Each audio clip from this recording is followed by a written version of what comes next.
Top 10 Fish. I'm Joel. And I'm Dave. Hooray! Oh, David shoot. Oh, David shoot. He loves to boil your bones for glue. His favourite fish is a parasitic freshwater catfish known as vampire fish or candiroo. That has the unpleasant aroma of maybe research was involved. Well, it's not necessary to research that one because, as you know, I have family in Brazil and have been to the Amazon, and right, and have swum in the Amazon, and the candiroo is very famed in those places. Because it's the one, the horrid winky fish. It's the winky fish, yeah. It's the one where if you were in the water, they do say, I'm not sure that it's 100% definitely ever happens, but they do say if you wee in the water, it'll swim up your urethra, and then its barbed fins all kind of act as anchors, and there's no removing him. Yeah. Right. Why does it do that on purpose, or does it just get confused? Almost certainly it's evil, right? Right. Yeah. Like all fish. And perverse. It's deeply wrong. It's the worst fish. It's the absolute worst fish. Wrong. Yeah, it really is. It's a very bad fish. But other than that, great song. Yeah, I liked it. Yeah. We've never actually done a song about the winky fish, have we? Like, it's the kind of thing you'd have thought we'd have written a song about. Yeah, absolutely. I mean, I just have sort of, but you know what I mean? Like really a song about the winky fish. Yeah, I would have made an absolutely unwatchably horrible video for it. Yeah. Back in the day. Yeah. It's, candiroo is quite a nice, friendly name for such a horrible, horrible thing. Vampire fish is a better name for it. But candiroo. I mean, I don't know what version of Dracula you've read, but you know, the one where he goes up your winky and locks himself in there. Yes, yeah, that's right. Yeah. I'm not sure that's Bram Stoker's version, but well, I mean, the first draft of Bram Stoker's Dracula, instead of bringing with him lots of coffins with soil from his homeland, it was quite different. Right. Well, by soil. I mean, it's not actually soil. No. When I say soil. And by coffin, I'm using that quite euphemistically. Oh, God. Oh, this is a horrible conversation, Dave. How did this get so horrible so quickly? You're right. Yeah, let's talk about something nice. I mean, some would say that is something nice and snugly warm, nuzzled in there. Like a big meaty sleeping bag. Oh, goodness. Is that your pet name? Oh dear. I mean, do you know what? This conversation is going in a difficult direction. I was about to say something quite rude then, but maybe we shouldn't. Yeah, we're both struggling hard to keep this not vaguely acceptable. Yeah. Oh dear. Okay. Well, for everybody's good, not least ours, I think we're going to move on to a slightly different frame of reference for this conversation. Yes. And it's not going to be about whether Dracula really does these awful, awful things. The worst Dracula, the absolute worst Dracula. Speaking of like different versions of Dracula, have you ever read? Is it the Icelandic Dracula? Oh, I don't know. No, I don't think so. There's well, not read, but no one has. But this is a story of, for many, many, many years, the standard Icelandic translation of Dracula was wildly different from regular Dracula. No, I was not aware of this. Yeah, what happened was some guy was hired to translate it into Icelandic and did so. Yeah. But no one ever really checked because very few people can read Icelandic. Right. So for many years, if you wanted to buy Dracula in Iceland, I think it's Iceland, I'm pretty sure. Yeah. The version you got was just mad, completely mad, because the guy didn't translate it. He just rewrote it. Right. With his own rather insane changes to the plot, massive changes to the plot. Right, okay. making it, a lot of it is a big political screed. I can't remember the exact details, but lots of the details of the story are totally different. Right. And the whole point of it's different. And it's a big sort of angry political polemic about some kind of current issue.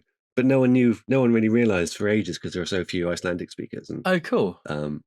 yeah. It was discovered fairly recently that this book that everyone in Iceland who'd read it kind of thought was the normal version wasn't at all.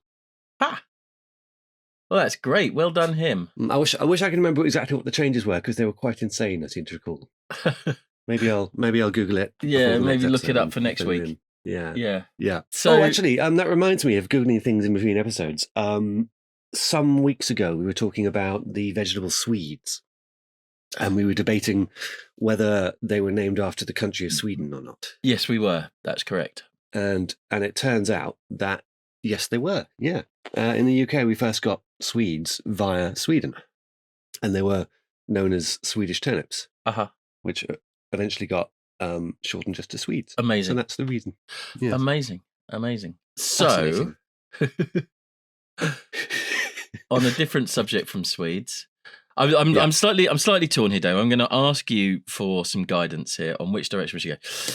Given that I know you're always mocking me for constantly talking about parasites, yeah. Should I talk a bit more about the kangaroo and its blood-sucking ways, or should we just move on to actually top 10 fish? Is there anything you can talk about the kangaroo that is safe for human ears? Yeah, I mean, like they're interesting because they are a parasite, right? They kind of swim into the gills of fish and they suck blood. They're very long and thin, as you would imagine, but when they started sucking blood, they swell up. I see. Yeah. The one that allegedly is the only example of someone actually having one surgically removed that's documented. Even that, it's not entirely clear, I don't think, what happened. But there's a guy who claimed that he was standing waist deep in the water having a wee, and it kind of jumped and swam up the stream into his winky. See that I've heard that story. That seems very unlikely. Yeah, it seems to me like something else is happening there. Do you think he popped it up himself? Well, I mean, that's the suspicion, right? Like the kind of I just fell on it thing when people go turn up in A&E with embarrassing objects. Yeah. I wonder if it's one of those. I mean, that's a particularly bizarre thing to do, though, isn't it? Well, for you, maybe, but who am I to judge? Who am I to judge? Yeah. Yeah. Interestingly, they're also kind of alleged to enter other bits, other orifices. They're not. Oh dear. Yeah. They'll get anywhere really, and suck on your bloods. Allegedly, that's what they say. Right. Yes. Yeah. Anyway, but I'm not going to give this one of my top 10 list places because I'm getting a piece of paper out so I can write down because after last time that's a really good idea. Yeah, I found it hard to track it last week. But I'm not going to suggest the kangaroo deserves a place on the top 10, although it is awesome that it is a blood-sucking parasitic catfish, and it is awesome that it has this reputation for swinging up people's winkies and other parts. Yeah. There is a suspicion, I think, that it's essentially just a tool of the wrong uns, and right, and is an innocent victim in all of this. maybe it doesn't want to be there. No, it's got no idea how it got there. It's like, it's really unhappy about the whole thing. Yeah, I would definitely rather not be here. What do you think I am, Dracula? Yeah. So unless you think it should have a place in the top 10, I'm just going to pass that over as an introductory fish. Okay, yes, right. Well, I mean, this all depends how many fish we manage to get through in the next hour, doesn't it? Well, that's true. We might not get through that many fish. But what I would say is that there are some pretty awesome fish, right? I'll kick off. Yeah. I want to say a classic friend of the show, the sand tiger shark. The sand tiger shark. Okay, right. So I'm going to write it on my list. Okay, now we've discussed sand tiger sharks before, I'm sure. I know just conversationally they've come up many, many times. Yeah. Would you like to give us the case for the sand tiger shark being one of the best fish? The sand tiger shark is, as its name implies, a type of shark Made of sand. made of sand and Yes. tigers. And tigers. Yeah. Didn't you make a model of one? You were playing with the sand on the beach with your daughter, weren't you, the other day? I was. Yeah. Did you make a sand tiger shark? We made a life-size, fully functioning sand tiger shark. Wow. Luckily you're on land, so it couldn't get you. So, it's fully functioning briefly. Yeah, just taunted it until it died. Yes, yeah. So they like some sharks, give birth to live young rather than lay eggs. Yeah. But the really fascinating thing about them is they have two uteruses, uteri. Tuteri, yes. So when they become pregnant with shark babies, they have multiple tiny shark babies in each of their two uteri. And the reason this has evolved is because the little tiny shark babies, during the gestation process, become fully formed to the point where they can bite and eat each other. Nice. And much each like of the human uteruses, becomes a little tiny coliseum where the sharks within that organ fight and bite and eat each other until there's only one victor. And the reason there's two of them is because otherwise you'd only ever have one shark birth. You have two of them so that you're guaranteed to get more than one out the end of the process. So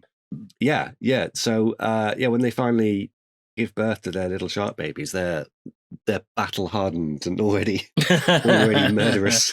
Yeah, they've already practiced carnivores, killed and killed again. Yeah, they're amazing. Fantastic. Yeah, it is fantastically brutal. Absolutely horrible, but fantastic. Yeah, they're like the they're like the fish equivalent of the Spartans, aren't they? The most brutal warrior version that you can think of. I mean, nightmarish in many ways, but you've that got same to Spartan respect. thing. If you don't survive early childhood, then it's because you were weak and didn't deserve to survive. Yeah, exactly. Yeah. You'd be eaten by your sister. Yes. Actually, even the Spartans didn't do that. Even the Spartans aren't as hardcore as the sand tiger shark. No. And also, I mean, so the great white shark gets a lot of the press, right? Because it's so big. But actually, which shark is more dangerous and aggressive? Probably the sand tiger shark. Like great whites, I mean, they're really fearsome, but I think largely they don't really interact with people. And when they do, it's sort of a rare event and not exactly what the shark wants to be, not where he wants to be, Yes. My understanding, anyway. Well, they mistake you for a seal, don't they? They see you swimming. Is that what they think? Yeah. Idiots. You're in your wetsuit on a surfboard. I look nothing like a seal. You look a lot like a seal, Dave. From underneath, the flippers. You do. The flippers don't hurt, do they? The flippers and the surfboard, yeah, and the wetsuit, yeah, and the whiskers, yeah, and your kind of barking call, yeah. But and I do like to balance a spinning beach ball on my nose quite a lot. You do, it's true. But yeah, it's the tiger shark. I think is a far more aggressive shark, right? It's just got a really bad attitude. Yeah, because all the gentle ones have been eaten. Like I think probably 60% of conceived tiger sharks are essentially pacifists. They're like, right. If they were allowed to carry on, they'd teach the way of the Buddha and that kind of thing. But actually, they just get eaten by their aggressive brethren. I suppose very rarely you'd get a very rare situation where all the sharks in both uteri were all pacifists. Oh yeah, we're all poetry-loving. Yeah, aesthetes. I think that's how you get wobbegongs. Yes, I think you're probably right. Yes, yeah. I was going to mention wobbegong. Right. Yeah. Well, the wobbegong. That's what happens. That's how you get a wobbegong. Okay. Do you want to explain what a wobbegong is? A wobbegong it's like the opposite of the sand tiger shark, right? Yeah. Yeah. It's a shark that just likes to have a nice lie down. Yeah. It's like it's quite pretty and it's very gentle. And it just kind of chills out. Yeah. They do lay eggs, don't they? They got beautiful patterns on them. They do. They're lovely. They look a bit like a nice rug, don't they? Good old wobbegong. Also, they're called wobbegong, which is a lovely name. It is. When I say they look like a rug, as I understand it, they're actually, the type of shark that they are is a carpet shark, right? So it's not a surprise that they look like a rug because they. If you're a shark and you're waiting for names to be handed out, I want to be a tiger shark or a great white shark, or you can be a carpet shark. Yeah. Oh, okay. Yeah, but they are the gentle ones, aren't they? Right? They are, yeah. I mean, was the Wobbegong going to be one of your suggested top 10? It was, but that's about all I know about it. So, well, I mean, it's a very pretty shark, right? It's a lovely, pretty fish. There's a tassled Wobbegong. There is. Okay. Well, I don't know if that counts as 2 or 1. What do you think? My daughter has a book about animals with silly names, and the tassled Wobbegong is one of them. Excellent. It is a good... Right. I'll tell you what, going on, if only for the name, Tassled Wobbegong. Yeah. Because good names are an important part of this whole process, right? Oh, absolutely, yes. Yeah. Right. So, sand tiger shark, tassled Wobbegong. We have 2. Yeah. Right. Okay. We're very shark heavy so far. We are. We're so shark heavy, we're at 100% shark saturation. If we're still not counting the kangaroo.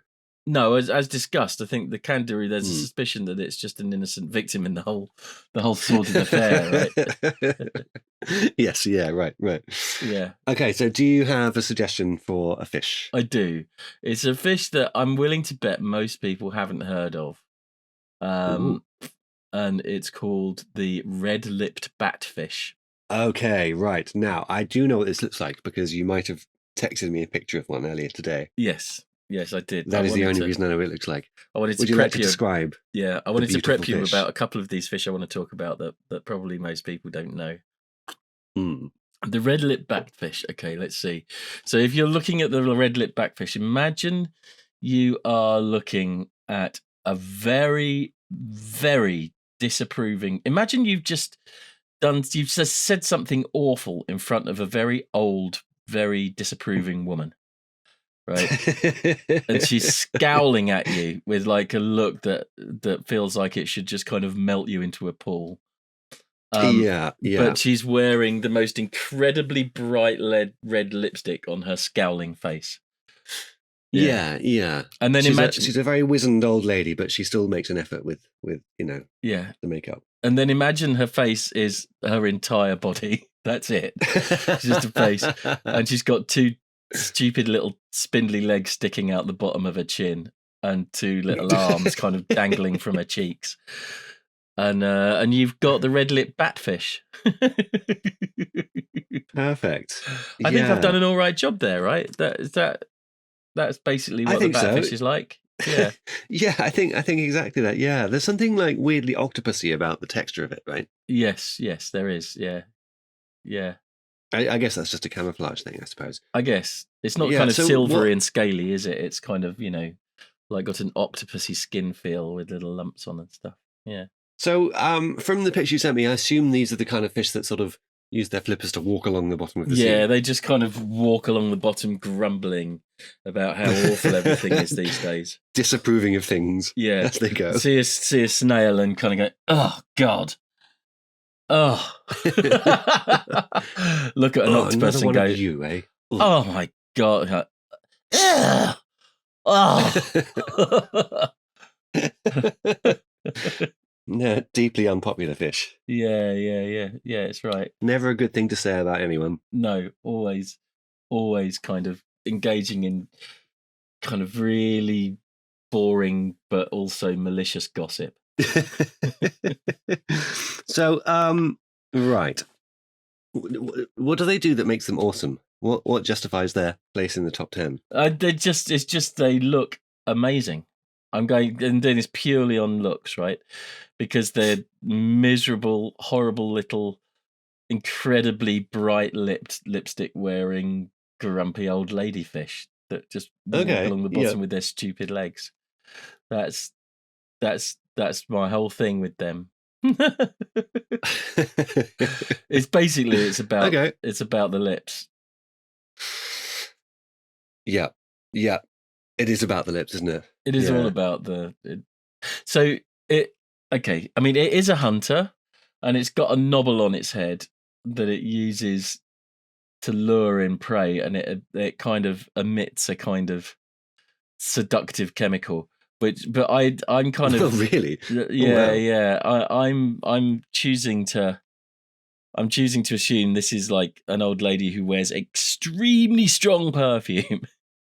So I like a seductive thing. I mean, Yeah. that seems a little bit like a sort of a quite specific kink, isn't it? The very disapproving old lady. Yeah, with bright red lips. I can imagine that. I mean, I presume the bright red lips are to do with the seduction as well as the alluring perfume, right? Right, yeah. Must be it, right? Bright red lips, alluring perfume, like, ooh. Smells strongly of lavender. Yeah, but it's just staring like, well, some people like that, don't they? They do. That's kind of thing. And those people deserve to be eaten by a really miserable fish. And by some people, I mean some very small fish. But some people as well. I think I wouldn't be surprised if you drew a Venn diagram of the kind of people who are likely to end up eaten by a miserable batfish, red-lipped batfish, and the people who are likely to insert unwilling Draculas up their bits. I wouldn't be surprised if there's a substantial crossover in those two groups. So, I have a question. Is it called a batfish for some reason relating to the animal bats?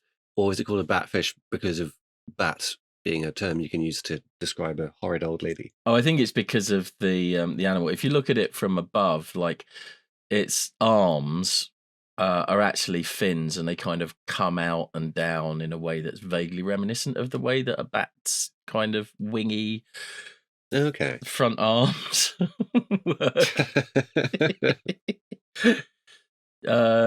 so I presume it's that they kind of walk along with their finny arms. Yeah. Yeah, it seems most likely.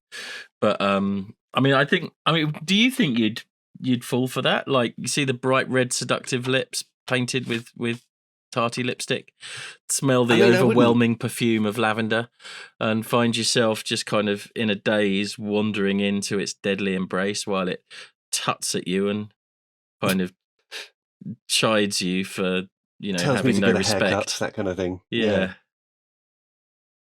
Do you know, I wouldn't say, I don't know, but I wouldn't like to confidently say I wouldn't be allured by that. A lot of people kind of assume they wouldn't be lured to their death by the by the smelly red-lipped batfish, but that's because they've never actually been targeted by a smelly red-lipped batfish. That's right. It's one of those things you never really know how you're going to react until it happens to you. It's true. It's like being in combat or in a plane that's about to crash. Yeah. You never really know until it happens.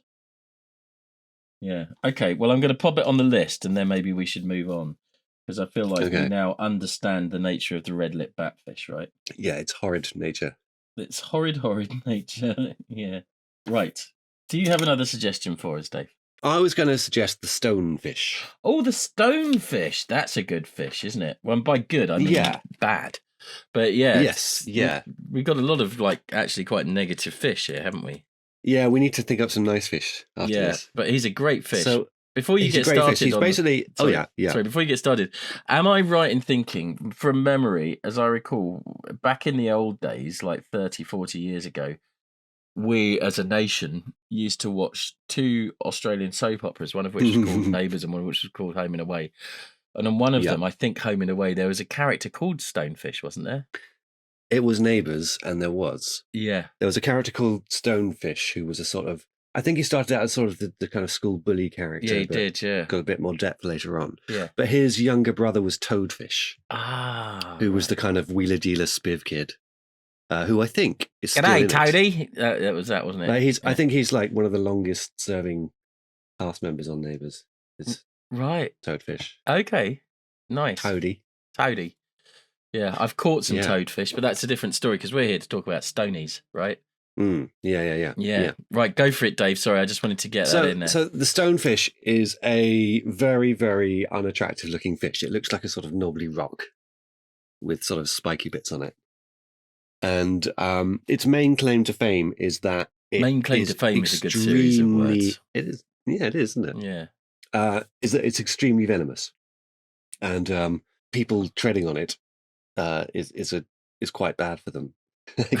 It's fatally dangerous to humans to to get stung by one. I mean, they're awful fish, right? I feel like it's probably worth emphasizing how incredibly ugly they are, right? Yeah. They lurk on the bottom, and they're incredibly hard to see because they look just like a rock on the bottom of the ocean. But they've got these kind of nightmare. It's not like they've just got tiny little injectors on them or anything. They've got massive, great spikes all down their back. Venomous stabbing like fang things all down their back on this horrifically ugly rock thing. They're really awful fish. Yes. Yeah. Yeah. How do they like hunt? Do they just sit on the bottom and wait for a fish to bump into them? I think they hunt people. They just wait for people to tread on them, don't they? Yeah, and then they wait a few hours for the person to die, and then they flop onto land and flop off to the hospital where they presumably are by that point. Yeah. and in the dead of night, they sneak into the ward. Yeah. Find the bed that's got the curtains around it. Yep. To, sneak under the curtain, and you just hear.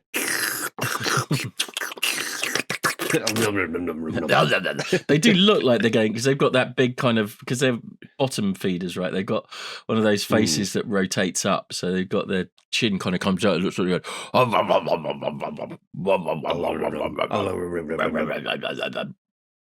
Do you know, yes, the spines probably aren't for hunting, are they? They're just purely for defense, I assume. Well, you say that, but you've never been. You've never been hunted by a stonefish. A stonefish no. In the dead of night. Maybe they throw themselves out of the water and fly at you with their spikes. Oh yeah, maybe. Yeah. Like a sort of poison arrow. Yeah. Or maybe they construct a trebuchet and twang themselves out. Right. Innocent people sitting on the beach having a nice time, and then suddenly there's a distant bang, and then funk. Ow! Stonefish embedded in you by its many massive spikes. Yeah. I think that's probably how they work. Yeah.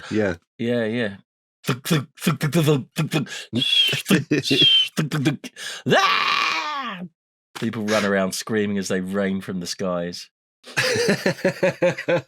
The invasion has begun. Yeah. Ow.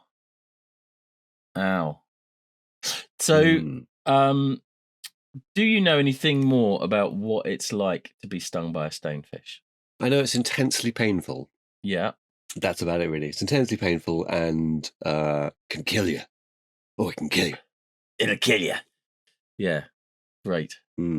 But that's about all I know, really. I mean, I remember hearing someone tell me that it was like potentially the most painful sting there is. Does that sound right? I think so. I mean, there's lots of painful stings, things like bullet ants and stuff. Yeah. I know there's I think there's competition for the most painful sting. But those ones, I mean, I guess the justification for this would be that, as far as I'm aware, those kind of people who rate stings by getting deliberately stung don't typically tread on a stonefish deliberately, right? Right. They kind of get themselves stung by, anteaters and wombats and things. Hey, I read a news story recently related to getting yourself stung on purpose. Yeah.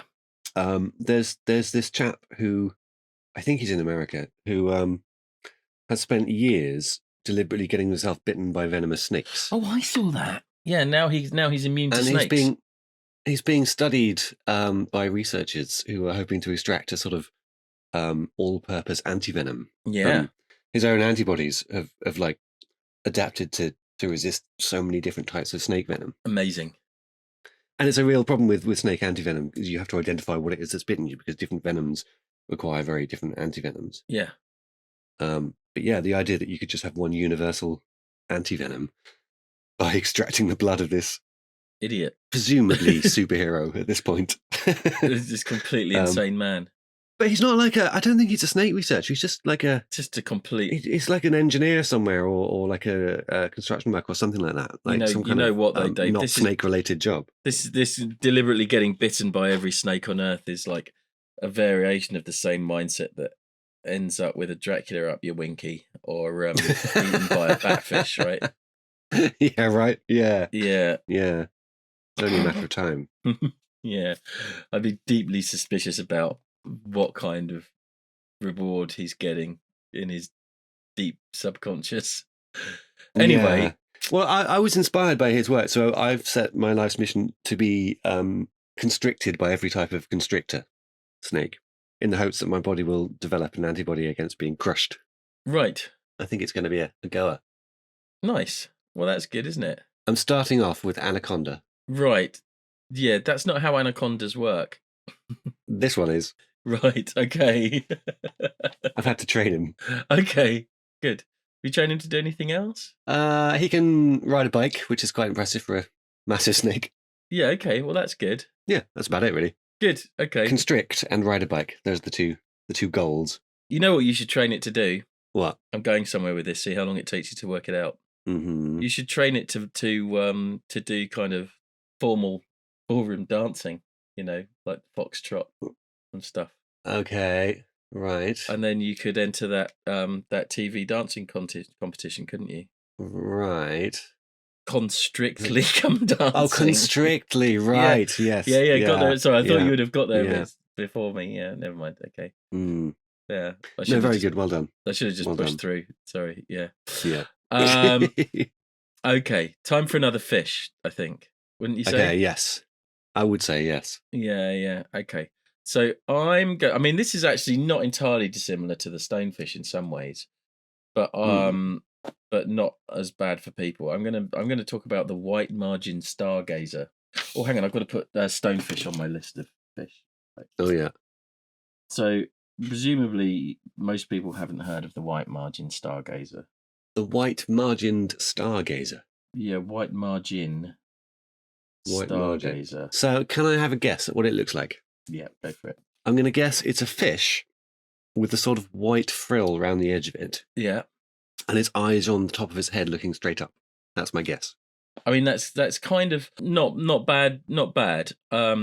It looks, its face is like really awful. I mean, it's quite difficult to think of a face that's worse than the stonefish, obviously. But it's got a pretty appalling face. I'm going to show you a picture of it now so you can see. Okay. But it kind of looks like a badly drawn skull sort of thing, but in brown. Do you see what I mean? Can you see the picture of it? Oh, that's amazing. Yeah, it's remarkable. If you're Wow. at home listening, you should Google the white margin stargazer because it's an incredible looking fish, isn't it? Incredible is one word for it. Yeah, I mean, it's not credible. So imagine. It looks like. Sorry, go on. If you drew a cartoon skeleton face on a rotten almond. That's a good description of it. Yeah. And imagine the whole creature was just the kind of misshapen head, right? Yes, yeah. That's it. It looks like this kind of, but it's a skull, right? It's got like skull teeth and bobbly skull eyes and the kind of hollow triangular nose of a skull on this kind of lengthened brown head. And that's it. That's the whole creature is just this skull. Yeah. Yeah, so it's good, isn't it? Interesting name for it, the Stargazer, not the horrible skullface fish. Yeah, the completely insane looking skullfish thing. Yeah. But it's not just that it looks completely insane, right? It also has some pretty cool stuff going on. Yeah. Okay, so these are its things that it has, and I think maybe we should think about whether we would like these things as well. Okay. Okay. Yep. Yeah. Okay. So on its tongue, it's got a fishing lure to attract prey. Right, a lure on its tongue, so it can go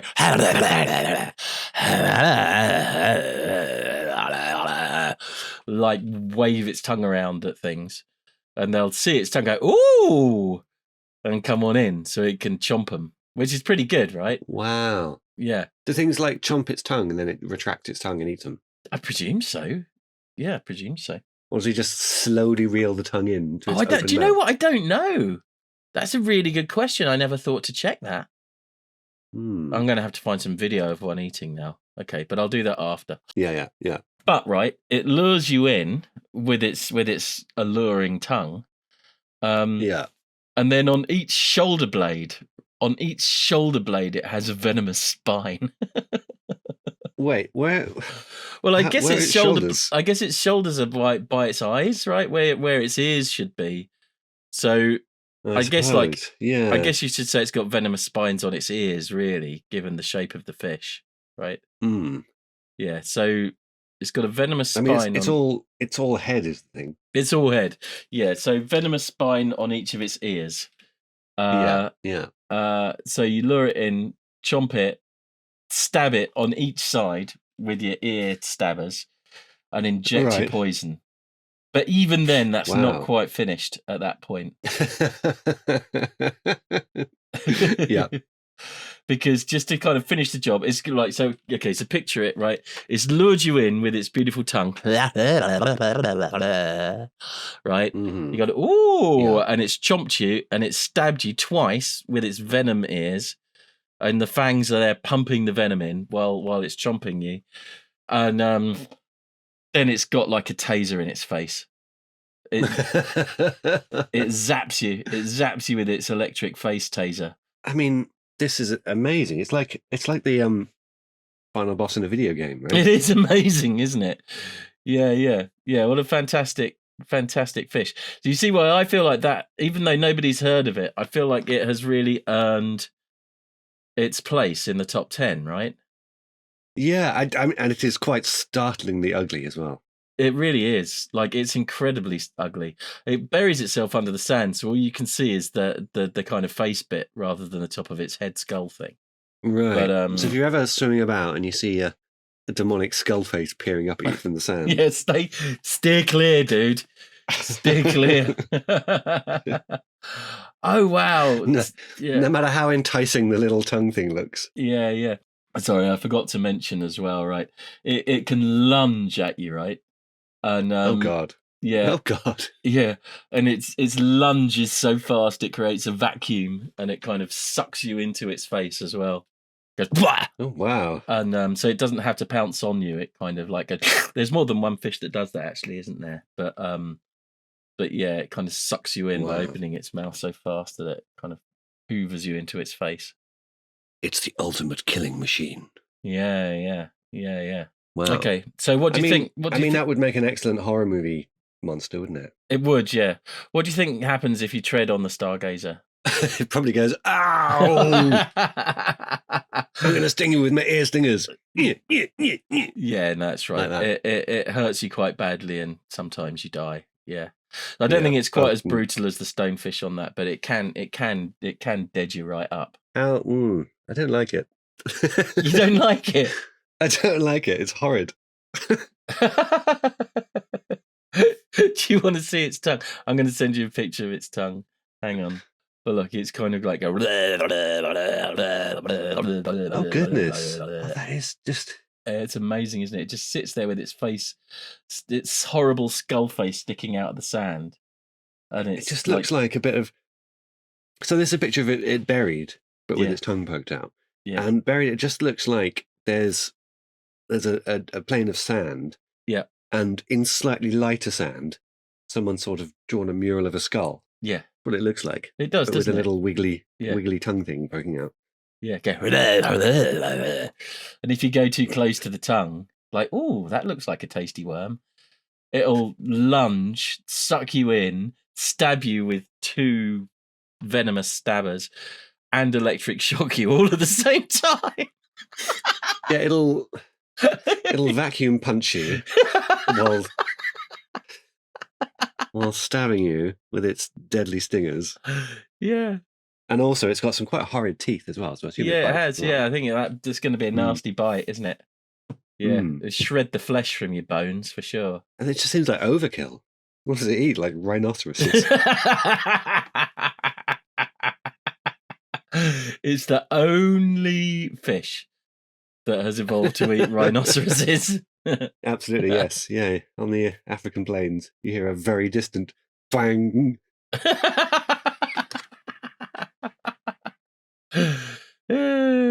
Then several hours later, thwack. Yeah, it's right. I mean, it's built up enough velocity to heat up on kind of range. Yeah. Well, that's a fantastically horrid fish. Well it done. is, isn't it? I'm quite pleased with the white margin Stargazer, and I'm guessing that most people listening won't have heard of it. You should look it up. It's a fantastic fish. It's a really good one. Amazing. Right? Amazing. Yeah. All right, Dave, have you got another fish for us? I do. I'm going to go a nice fish. Oh, okay, a nice fish. Great. I'm going to go for the majestic flying fish. Ah, brilliant. Okay, yeah. Okay, would you like to give us your case for the flying fish? Okay, it's one of the few fish that can fly. I think that's pretty good. And I rest my case. I mean, your stonefish and your horrid skullfish, they can twang themselves out of the water using an improvised trebuchet. But it's not the same as having fish wings. It's not. They're great, aren't they? So I've had some encounters with flying fish. Have you ever had encounters with flying fish? No, I've never met one in person. Yeah.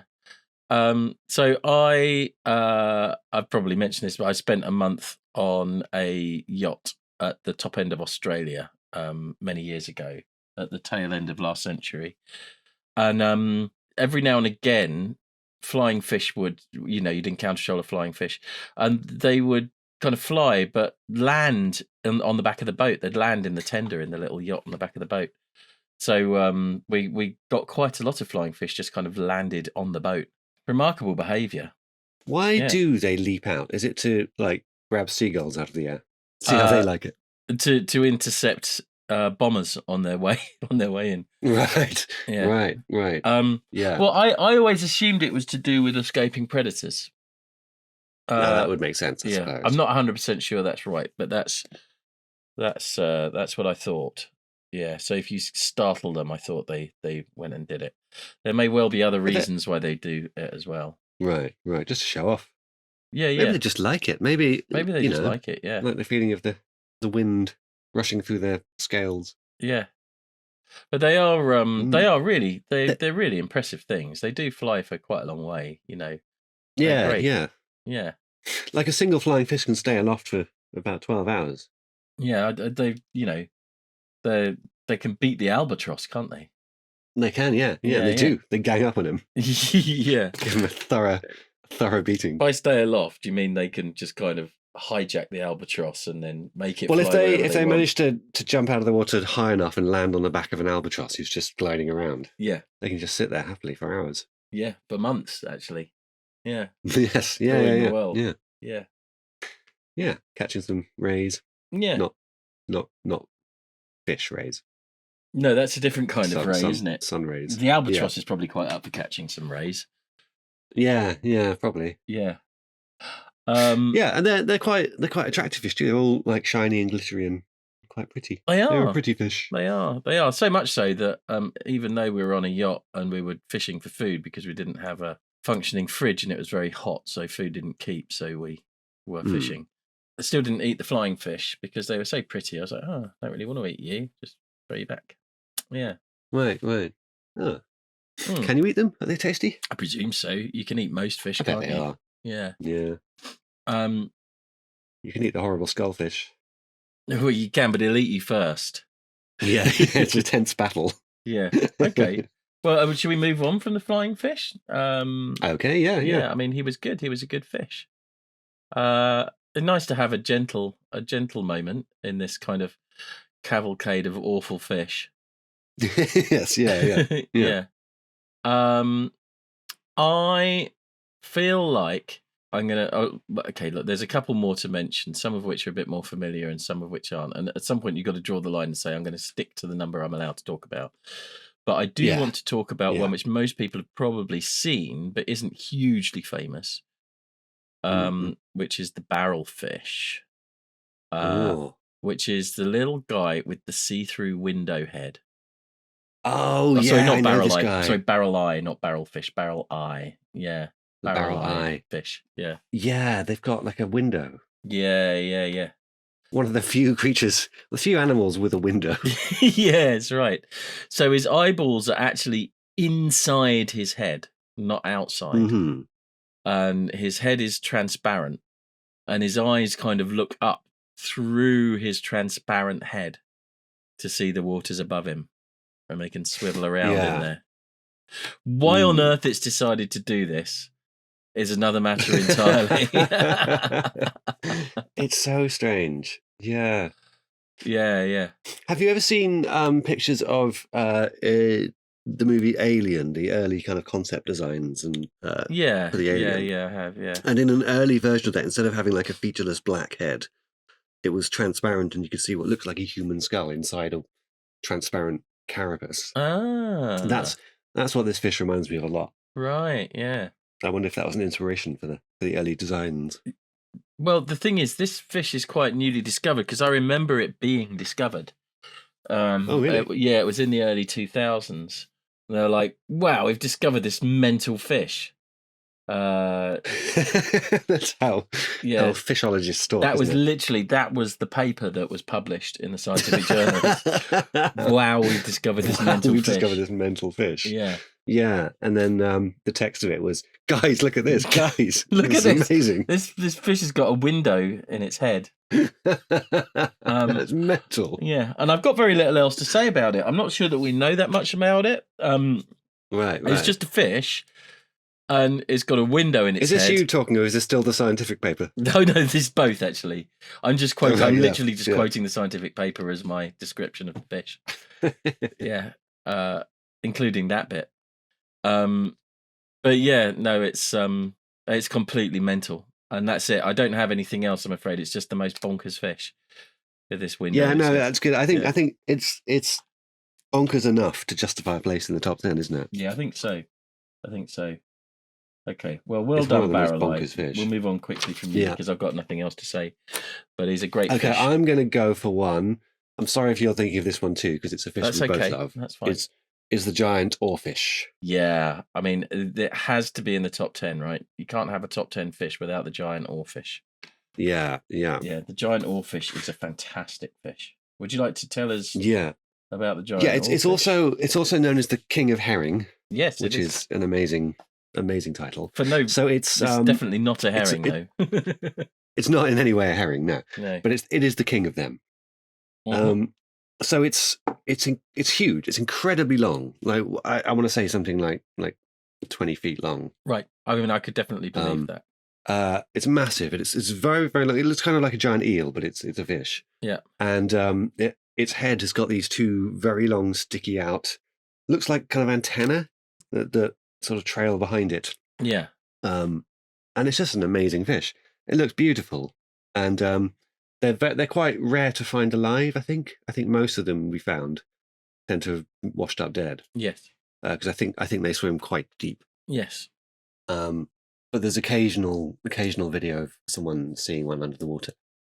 But they're just amazing. They're just massive, just great, and they look really spectacular and regal. Like I can see why you'd call them the king of herrings.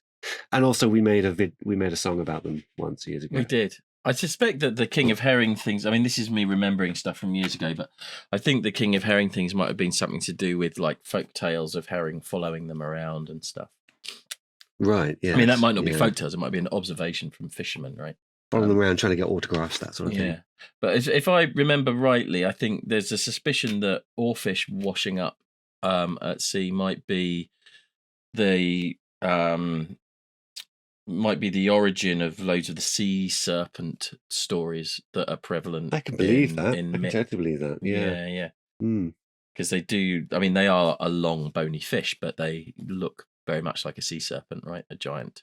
Yeah. They're amazing. They're one of those things that looks like it hasn't bothered doing any evolving for quite some time. Yeah, it's got this brilliant bright red punk hairstyle, right? Yeah. Gotta love the oarfish. Right, I'm a big fan of the oarfish. Yeah. Mm-hmm. Are we done with the oarfish? We're gonna run out of time unless we 1, 2, 3, 4, 5, 6, 7, 8. All right, 2 more. We'd better hurry up and do 2 quick fire fish. So okay, right, we are now in the zone of. Well, before you go, should I do mine next? Because mine isn't spectacular, and I suspect yours might be more spectacular than mine. We might want to end on a. Okay, well, it might or might not be, but yeah, go on, you do yours. Okay, I was going to go, it's quite boring, but I love them, is your koi carp. Koi carp? Well, yeah. I never thought that the koi carp would end up on this list. Go on, give us your reason for the koi carp. My reason is that they sort of embody, to me anyway, the sort of platonic ideal of a fish. They're the fishiest fish you can imagine. They're extremely fishy, aren't they? They're very fishy. They're shaped like giant goldfish, and they're quite pretty colours. But the thing I like most about them is that they often, in big groups, sort of just float with just their lips out of the water, opening and closing their mouths. They're going, and watching them, it's impossible not to imagine them all going, "Bah, bah, bah, bah." And yes, it's lovely. They're lovely. I want to Okay. give them little strokes. I want to give them little chin strokes when they're going, "Bah, bah." Okay. All right. Well, I wasn't expecting. They're not fierce or dangerous or venomous in any way. They're just nice, friendly fish. Well, I mean, good for you, I guess. Yeah. Okay. Brill. Well, shall I move on? Okay, yep. Unless do you want to say more about the koi carp, or I bet they taste really nice.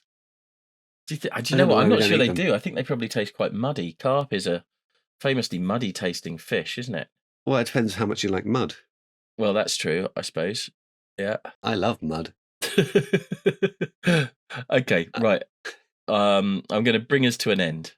Okay. I feel like there's a couple of unfortunately and predictably, there are far more good fish than a top 10 allows us to cover, right? Absolutely. So yes, I want to give like a couple of honourable mentions, and this is by no means supposed to be the end of the excellent fish, but I feel like we have to give an honourable mention to the sunfish, right?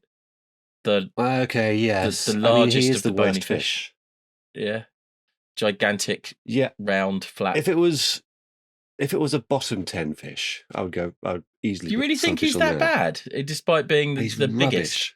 He's really big, but he's very thin. He's a flat disc of a fish. And he's kind of waft about and famously unreactive to anything. Yeah, he's to the point where other fish can take chunks out of them. Yeah. And they just carry on floating around. They don't really care. Yeah. All right. Idiot fish. Right. Anyway, he gets an honourable mention for being a massive idiot. And I feel like we should give an honourable mention to the hairy frogfish. Purely based on name, I assume. The hairy frogfish. I mean, he looks kind of like you'd imagine. Like he's just looks like a total idiot. Just a total idiot. Looks like a piece of seaweed with a miserable face. He's great. I want to give an honourable mention to Blobfish. Okay, yeah. We talk about Blobfish now and again, don't we? And obviously he doesn't look... We do. Everybody can picture Blobfish, I'm sure. He's very famous. But we think he probably doesn't look quite so awful in his natural habitat, and that he's a bit unfairly I think we know maligned. what he looks like in his natural habitat. I'm sure I've seen pictures. Right, okay. Not a blob. Looks like a fairly regular fish. Yeah. Pretty unremarkable. Yeah. I want to give an honourable mention to those eels, the name of which I've forgotten, with a hinged mouth that kind of makes up a third of their body length, that flaps open gigantically. Right. And they can swallow things loads bigger than they are. Like being able to swallow something loads bigger than you is great, right? Mm-hmm. I want to give an honourable mention to the handfish, which just kind of pootles about on the floor of the sea, like doopy doopy doo, walking around with his little legs and his little arms. But right, enough of this. You have to make a decision about what takes the final place on the top 10. And for me, it has to be the anglerfish. But more than that, I'm going to go for the male anglerfish. The male anglerfish. Okay. Right. Yeah. Okay. Okay. So you're not going for the gigantic, terrifying, hinge jaw, glowing lure, amazingly terrifying. The kind female anglerfish. The living embodiment of your deepest nightmares. Yeah. The black hellfish that lures things. You're not going for that one. You're going for the male anglerfish, which, if I recall correctly, is very, very small. Yes, that's correct. And exists purely to mate with and then be absorbed by the female anglerfish. Yeah, I think so. Because, the female anglerfish, I'm sure most people can picture the anglerfish, right? And the nightmare that it represents. And it's a great fish. Yeah. Like, on its own, that's a top 10 fish, right? Yeah. But the male is... Yeah, I mean, yes. Yeah. But the male is a tiny one, right? And so all of those big, scary ones are female. And the male is tiny, and it grabs onto the female on its back, and it just kind of... It grabs on there, and it fertilizes eggs as they come out. But it just kind of melds into the body of the female so that it kind of feeds off of her blood circulatory system and stops eating or doing anything else except fertilizing eggs and lives as a parasite permanently attached to its wife, just fertilizing eggs. And just like me. yeah, just, like attached to this kind of incredible thing, this kind of pure distillation of horror. And it just attaches itself to it permanently. Okay, yes, yeah. Yeah. You said the female anglerfish is a top 10 fish all by itself. Yes. But I've just read through our list. Yeah. And apparently it's not. Oh no, have we gone over? 1, 2. Well, no, the male one is on the list. Yeah, no, sorry, that's what I meant, is it would be. But I mean, do you think I should just say the anglerfish and allow the? No. Let's not go back. Let's not go back. You've made your choice. Yeah. Okay, so I'm afraid the female anglerfish is going into the honourable mention. Yeah, didn't quite make it in because there weren't enough spots for it, and the male anglerfish is taking the place because the sheer audacity to attach yourself not just to any partner, but possibly the most brutal thing nature has ever created, and just attach yourself to it and live there permanently without doing anything to contribute is a remarkable feat. Yes, fair enough. Yeah. Should we start putting these into order? Yeah, let's do it. Okay. If I can go for number 10. Yeah. Male anglerfish. Well, I can't say I'm very sympathetic to your choice, but why?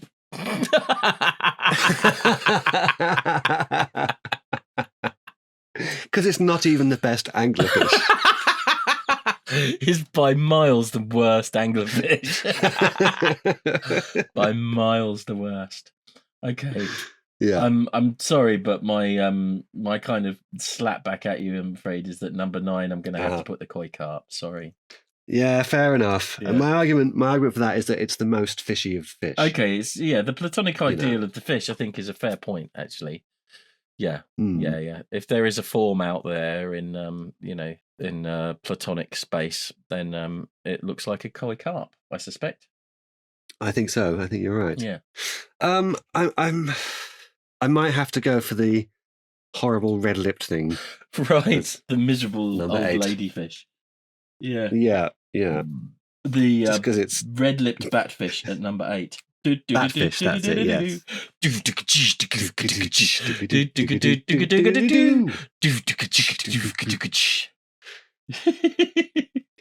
Sorry, that's the top 10 noise. It is, yes, yeah. We couldn't remember it last week, could we? Yeah, but that's it. That's the top 10 noise. Yeah. Imagine that in your head all the time we're doing this top 10. Yeah. Right. So is it me for number 7? Yes. Okay. I'm probably going to put the flying fish. It's a good flying fish, but we're in very solid company at this point, so difficult decisions have to be made. Yeah. So number 7, flying fish. Yep. I might go. Number 6. I think it's got to be the window fish. Yeah. Okay. Because while it is incredibly odd. Yes. That's all it's got going for it, is a window. Yeah, no, I'm with you. When you're playing at this level, you've got to have more going for you than a one-trick pony, right? Yeah. Even if it's a really good trick, still. Yeah, absolutely. I mean, it's not a pony; it's a fish. But you know where I'm. Yes, yeah. A one-window fish. Yeah. Okay, so number 5. I mean, it is getting difficult now. I'm going to go with the Tassled Wobbegong. Okay, all right, yep. And all these decisions are going to be hard now, but the Tassled Wobbegong, it's a great fish, fantastic name, but it's playing at the highest level now. Yeah. Okay, then for number 4, then I suppose, I think I'm going to go for the stonefish at 4. Really? I thought the stonefish would make it higher up the list. Me too, but I'm looking at the other contenders here, and I think all 3 of them pip it slightly. Yeah, they're great. Okay, so in bronze is going to be the giant oarfish, I think. Yeah, I agree. Yeah. It's a solid performance. It's on the podium, not quite winning, but brilliant fish. Okay, so second and also by implication, gold and silver. Depends on this decision. We've got the horrid skullfish. Yep. And the sand tiger shark. Yes. I don't know. I thought all the way through, what can possibly beat the sand tiger shark? Right, but everything you've told me about the, what's it, the Stargazer? Yeah, the white margin Stargazer. I mean, that is amazing. Okay, let's debate this. I think we should put sand tiger shark at 2. Okay, I'm surprised to hear you say it, and I would not have argued if you'd put it in gold. Yeah. But, I mean, I'm inclined to agree. I think, shock result, I think the sand tiger shark is probably coming in with a silver medal at this point. I think you're right. Yeah. Okay, let's call it silver medal sand tiger shark, which means number 1 in the inaugural top 10 fish, and hence the most important and legally binding one, is coming from nowhere, to the surprise of everybody, I suspect, the white margin Stargazer. Amazing. Well. Yeah, a horrible skull that lures you in, swallows you with a vacuum, bites you, strips your flesh, stabs you with venomous spikes ×2, and zaps you with a taser all at the same time. Yeah, is officially the best fish of all time. Well done, white margin Stargazer. Yeah. Mm-hmm. It was such a beautiful, melancholic name. Such a completely misleading name. Yeah. It's like the last thing you would expect. Yeah. Amazing. Yeah. Right, brilliant. Well, that's good. I think all that remains. Oh, sorry, hang on. What's the implication of this? That everybody must have them. That they're going to be everywhere now. Yes. Yeah. All 10 of these fish, but especially the murderous skullfish, will be everywhere all the time. Every paddling pool, every canal, every swimming quantity pool, of water, no matter how small. Every bucket, every pond, every sink, every drip from a tap. Yeah, be full of these fish, especially the Stargazer. Every time you walk barefoot into the shower, you'll be dozens of stabbed, shocked, and mangled. Yeah, good. Injected with a poison. Yeah, brilliant. Okay, great. Well, I guess all that remains is to decide what we're talking about next week. Okay. Are we sticking with the top 10s? I'm enjoying the top 10 format. We could do another top 10, I suppose. Yeah, I mean, I feel like this is a good journey for us, the top 10 thing. Yeah. How about top 10 mammals? Top 10 mammals, keeping it wide. Yeah. Great. I'll see you next week for top 10 mammals. Excellent. All right, dude. Bye!